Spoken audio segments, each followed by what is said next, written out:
পাশাপাশি তাদের গাড়ির যন্ত্রাংশ ব্যাপকভাবে ক্ষতি হচ্ছে। আমাদের এখানে কিছুদিন আগে আমাদের সাধারণ জনতা আসা যাওয়ার পথে দুর্ঘটনা কবলিত হয়েছে, মৃত্যুর ঘটনা পর্যন্ত ঘটেছে।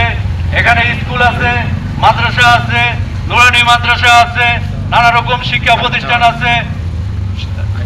দিনে কি রাতে হাজার হাজার যানবাহন এখানে চলাচল করে।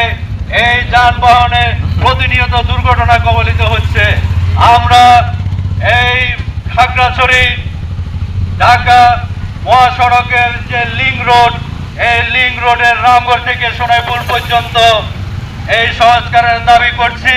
যথাযথ কর্তৃপক্ষের যদি এই বিষয়ে কোনো রকম কার্যকরী পদক্ষেপ না নেন, আগামীতে আমরা মানববন্ধনের থেকেও কঠিনতর কর্মসূচি দিতে বাধ্য হব। আমরা আশা করি আগামী কিছুদিনের ভিতরে আমাদের এই রাস্তার সংস্কার কাজ করবেন, কর্তৃপক্ষের সুদৃষ্টি হবে। আমি আমার এই আশাবাদ ব্যক্ত করে আমার বক্তব্য এখানে শেষ করছি।